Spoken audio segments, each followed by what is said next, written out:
Welcome back to Persephone Says. I have a returning guest today.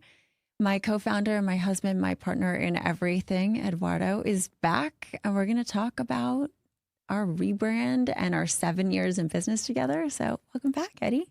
Hey, thanks. Thanks for having me. There's a lot that we're going to cover off on, and I'm excited to talk to you about our rebrand. And we turned 7 years old this week. Just wild, actually. It's insane. So crazy. No, it is actually insane. It's felt like having another child. This child is way more of a wild stallion than the other two, I believe. Yeah, it's where my gray hair comes from. I firmly believe that. I actually firmly believe that you started to actually go gray 3 years ago. And it's really only 3 years, but it's fine.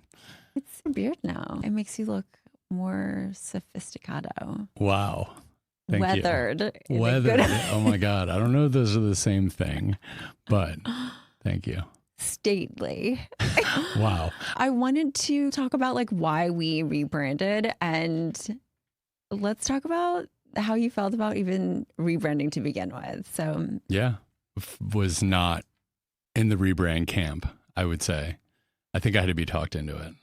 Yeah. I personally, when I looked at it now, it was so necessary, but it was, when you had brought it up, I was just like, oh, we have so many other things to do and so many other projects that we have to work on, clients and whatnot. And I was just like, I don't know if we need to spend the time to do this or dedicate the time. And now looking at it, I'm like, damn, we should have done this years ago.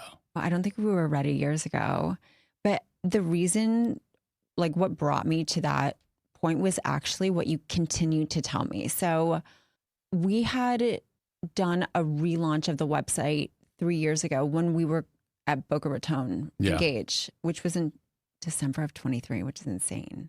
Damn, wow. I know. Yeah, it's crazy to think about that. I know. So feels like it was yesterday. It does. Yeah. But that was actually when we relaunched the website and had new visuals and. Yeah. But then we started to take the company into a more refined direction and specific direction. But the messaging on the website was fucked, honestly. Like it was all over the place. There were so many iterations of like different copy and different images, landing pages, all of these things that you think at the time, you're like, oh, this is a great idea. I'm going to put all this other things on the website, and sometimes it just makes it look so fakakta. It looked like a jumbled mess, to be honest with you. I would agree. Visually was not horrible. Visually, it was fine. It was fine for us, but if you actually read it, it was like very disjointed, and it was actually what you kept saying to me, which was when we were running ad campaigns that we needed to have specific messages to these different buckets of people, and we weren't getting the conversions of the leads that we were looking for. So for those that don't know, we actually took a pretty big step back from attending lots of engages, things like that, until really this year we started to like reemerge. Which might be a surprise to some people because we're always at different events, but we're producing more events than paying to attend, frankly, at this point. And we started to just get high off of our own supply and run our own ad campaigns and double down on AIO and SEO and all of those things. But like we weren't ranking because the messaging was just like, it was just disjointed. Place, And so we actually came into the studio to produce a couple of different segments to run ad campaigns. And it was just like, still not doing what it needed to do, or the message was still just feeling so wonky to me. And then as much as I loved that little blue butterfly in 2020, I wanted to choke it to death. Like it felt so dated. Yeah. I think the thing that really got me on board with, okay, this is the right move, was when you had said to me, like, our clients' websites can't look better than ours. They can't look better and more beautiful than ours. Ours has to be a reflection of where we are today and the work that we're producing. And they can look at our client sites and be like, wow, it's a beautiful site. But then they come to ours and they're like, ooh, it was the truth, actually. And that was the moment that I was like, yes, we have to be on board with completely changing it, because we're just not that company anymore. We're something completely different.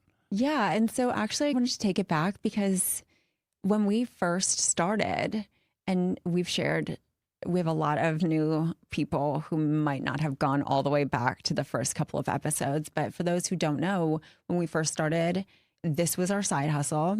We're actually technically 10 years old. We're officially 7 years old, but there were 3 years of overlap where I was working at Wedding Wire, you were working at wherever the fuck you were working at, Oracle, Eloqua, lots of other fucking places. And we really were doubling down on social media. And when we launched the brand, it was social media. And social is a piece of what we do to tell a story, but it's not the biggest piece of it anymore. No, it's not. Which is crazy because that's still, I think that's what also really got me was people keep pigeonholing us and are surprised by the fact that we do everything that we do. Yeah. Yeah, I think it's just the most visible thing. Sorry. No, I think that social media is an anchor. I think that, yes, people think that is the most important thing. And then they have a conversation with us and it's, Tam, that's not the most important thing. And it's something that you have to do. It's a necessary evil for everybody, obviously, in a world where, you know, all of your visuals and your work have to go there. But there's so many other things that are so much more important that people don't really realize until they have that conversation. And they're like, okay, yeah, I don't think that social media is the only thing that you need to do. And I think that's a realization for a lot of people because I think for so long, our clients have only done that. And they're like, oh, all my leads come from social media. It's like, sure, it might today, or it may was. have, it may have was. 3 years ago, whatever it is. And the countless conversations that we have with people where they're like, oh, our leads are down. And it's like, what else are you doing? Like, how have you changed the way that you are putting yourself out there versus 3 years ago? Yeah.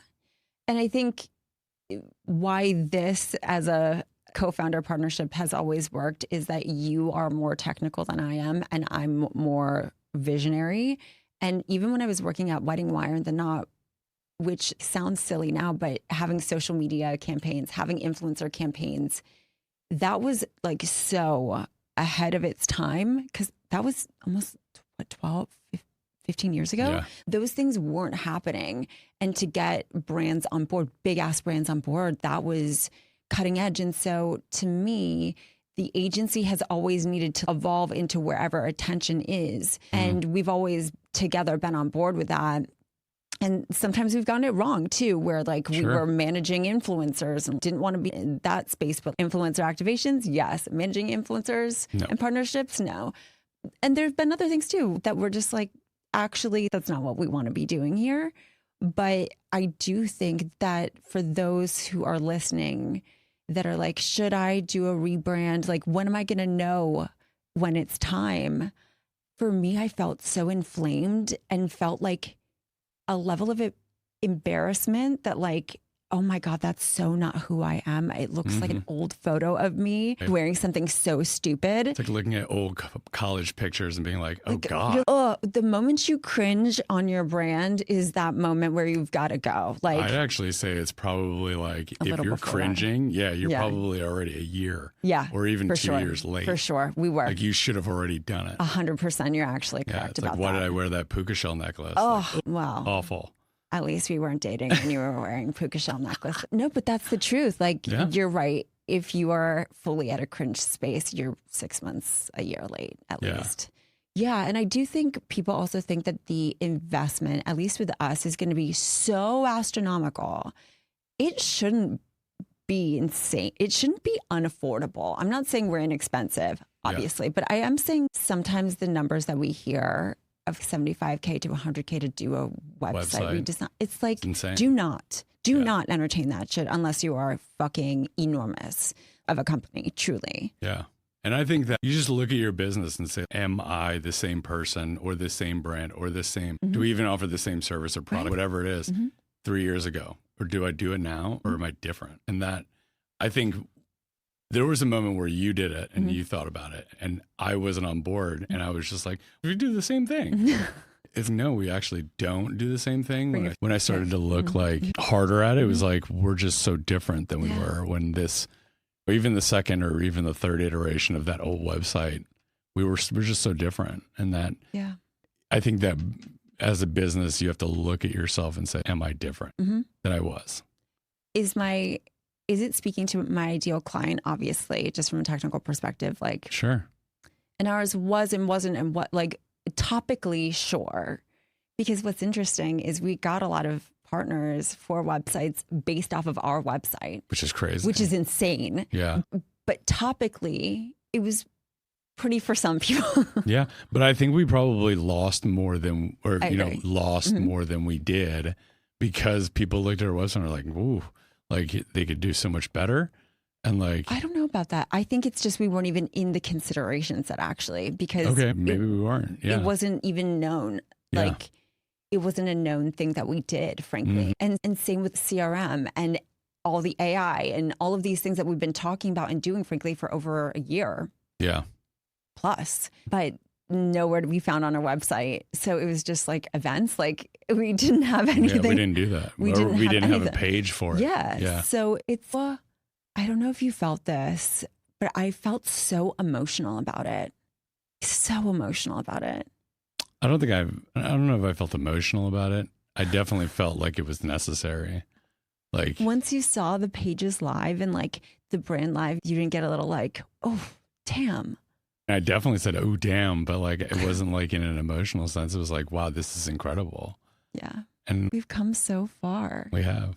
We've come so far. And we're working on some more of the brand kind of rollout over the next couple of weeks, which is, I think, really cool. And sustaining that momentum has been really cool from a video and photo production perspective. And that too, I'm like, wow, every other photo shoot, and take it or leave it, but every other photo shoot we've ever done has centralized us as like the primary story. Like we are the central Yeah. part of it. We are the hero of the story. And so to like de-emphasize that, especially from a video production side, and make our clients the heroes. Yeah. And I know every time I was explaining this concept to you, I think you're like, but we still gotta be in it. And I'm not saying we're not. It's just, it was like I wanted the brand as a whole to not make Persephone and Eddie the focal point, the heroes of the story, because we have a team. Yeah. Because our clients are the people who we are fortunate enough to tell those stories about. And so just like thinking about things differently from that perspective has been really emotional for me. Yeah. I mean, our first videos that we did were so cool and I loved them. I still very much love them. I do. Yeah. But it was just like, look how fucking cool we are versus Yeah. look at what we're doing. Look at the outcome of Yeah. what we're doing. Exactly. And we're like a vehicle for our clients. For sure. For sure. And I think the client should always come first. And I know we used to say that, but I don't think the brand really reflected that. I do agree. I think the way that the last video that we shot, putting our clients front and center that's what we do every day. Yes. It's like that should be a reflection of the work that you're doing. Yeah. So I'm excited for that too. Me too. Nick and I are working on the editing, so I'm thrilled.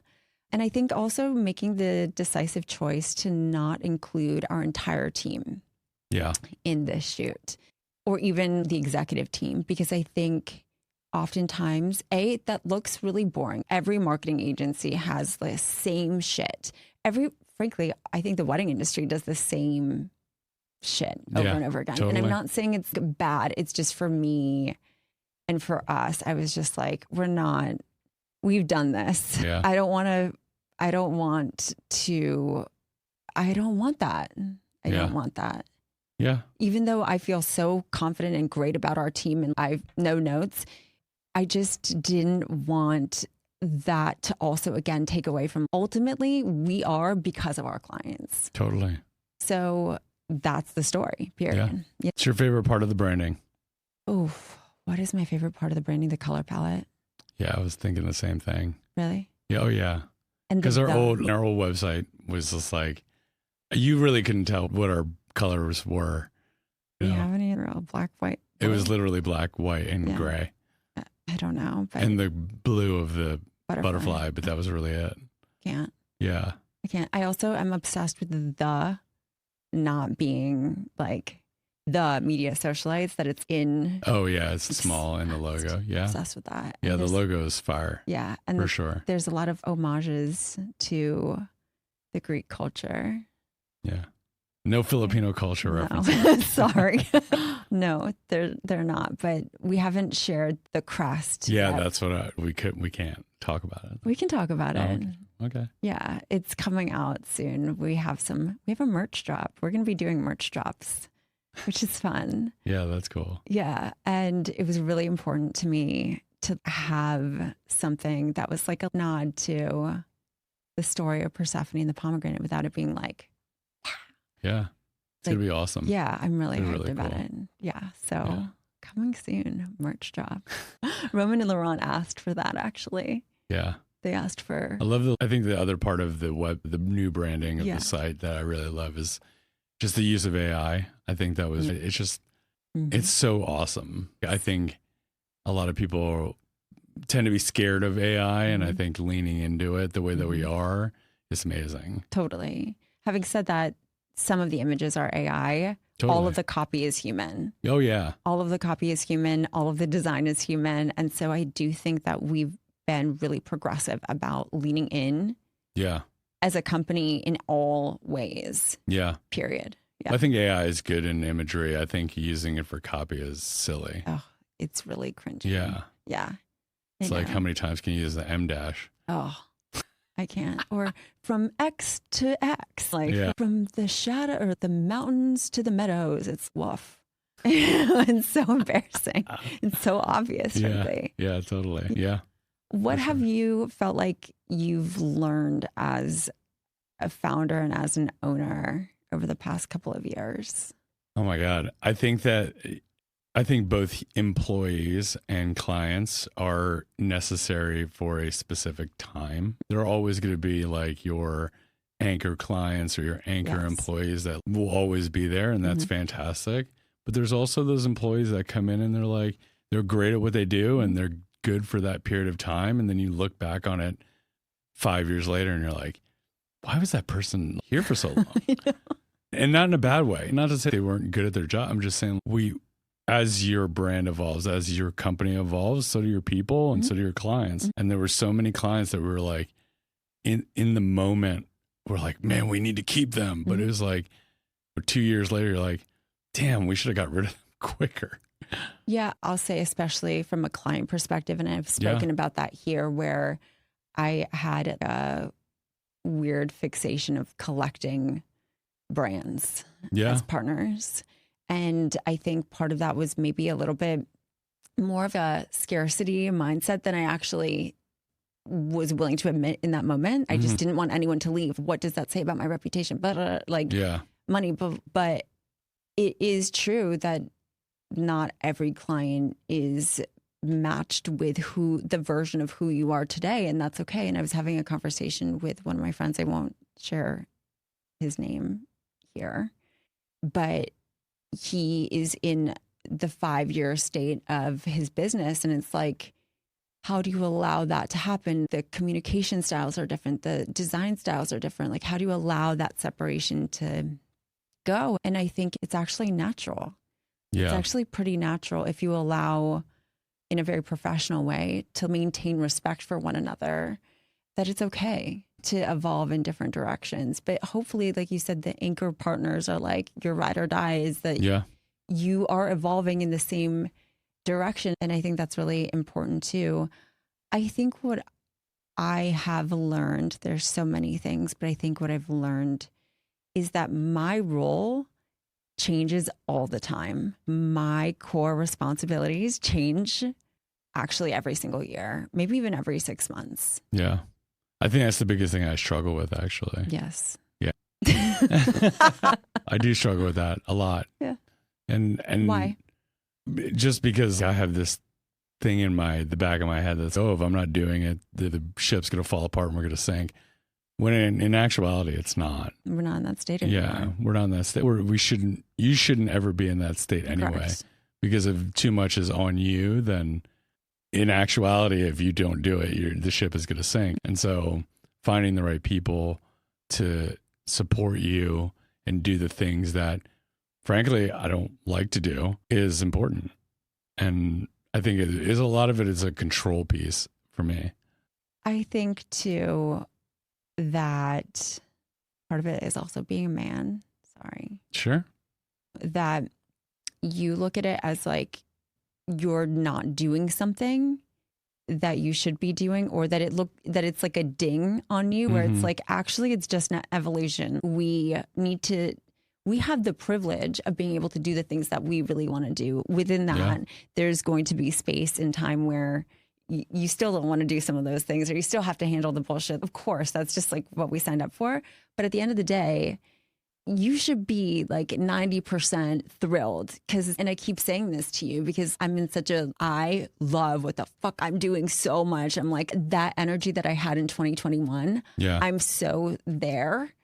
And I think releasing that old version of yourself is a little harder for you than. Yeah. That's the thing. Lots of machismo over here. No, I think that there's truth to that, but also it's relatable too, because I think a lot of people have that issue. Yeah. I don't think it's just a me problem. I think it's an everybody problem. I think there's a lot of trust there's trust aspects too of that. Where do you trust that it's going to be done as well as you can do it?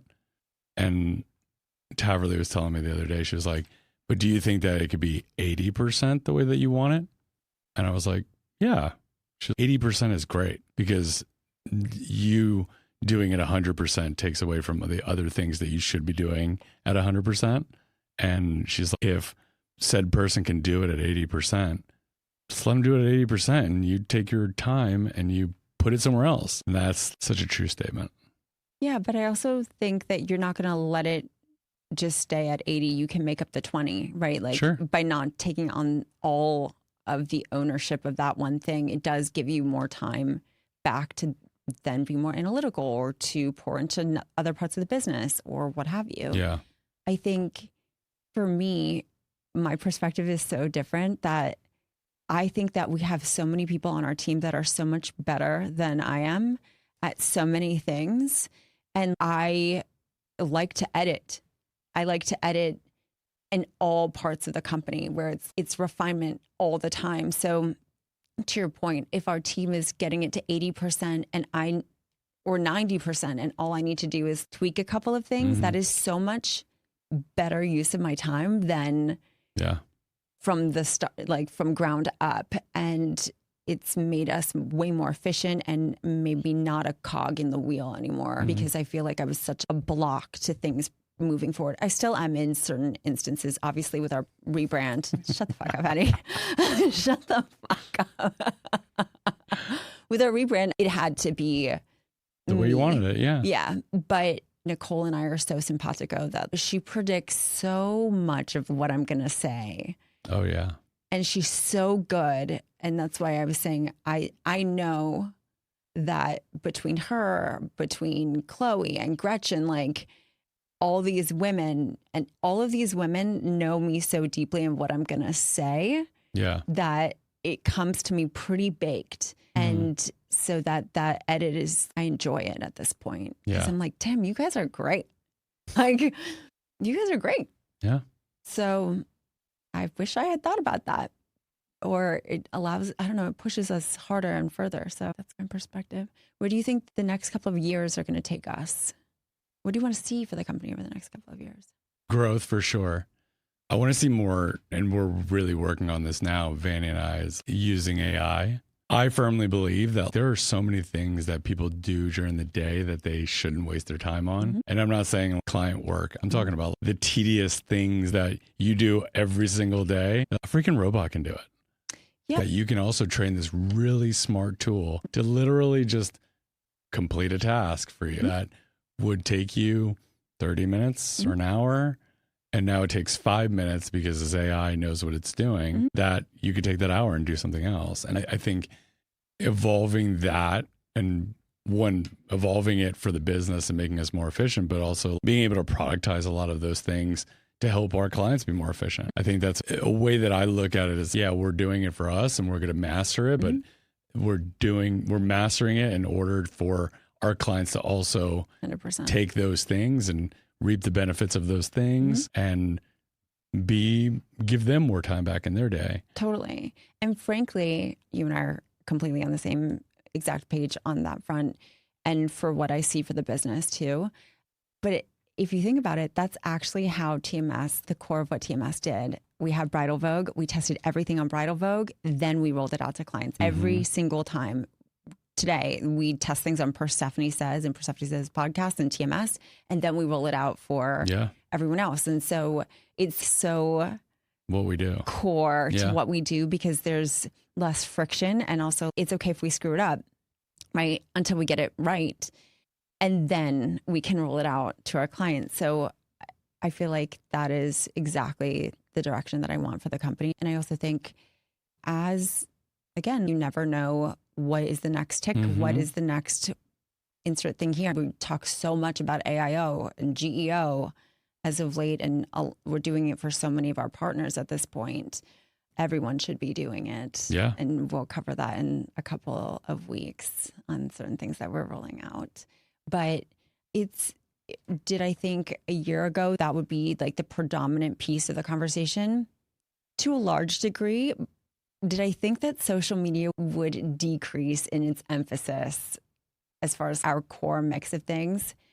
I don't know if I ever expected that, but I'm happy that we do this and that, or we can do these things together because it just is way more fun that way. We have so much room to grow with our clients and see them succeed. Definitely. I think you thought that social media would always be the thing. Yeah. Yeah. No, I was wrong. Yeah. You were wrong. I was wrong. I mean, it's on tape. It's recorded now. It is recorded.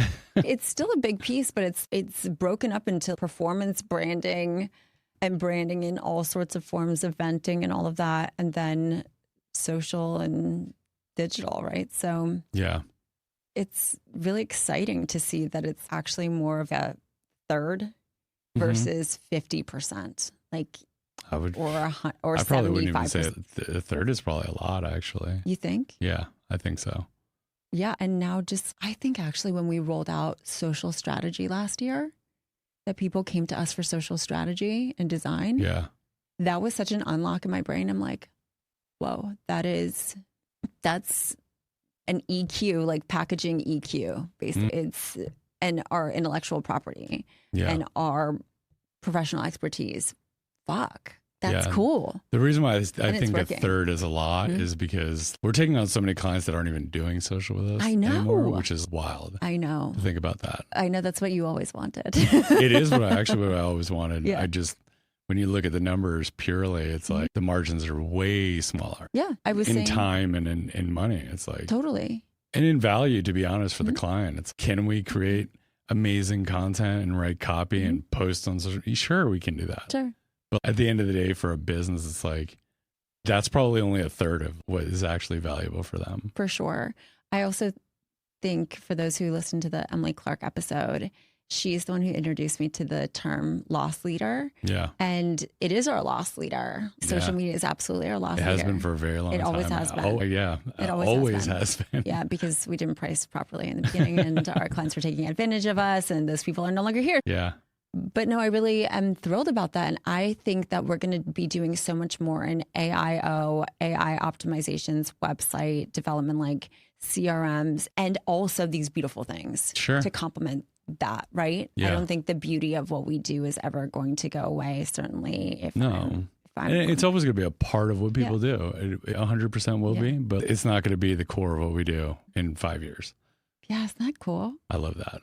I love that too, but I love our design team and they're not going anywhere. Oh no, they're not. But I do love that we can actually drive revenue. Yeah. We have been successful at driving revenue and that is such a powerful place. Or making your margins bigger. Or those things. It's like, not just top line. It's like all of the other things that come along with that, which is exciting. It's exciting for our clients personally.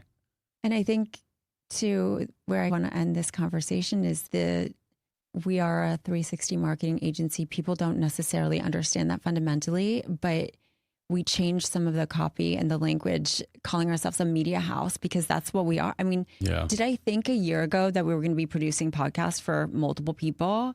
I dreamt of that for sure. But What? That's Yeah. insane. That's insane. So media house felt like a more appropriate.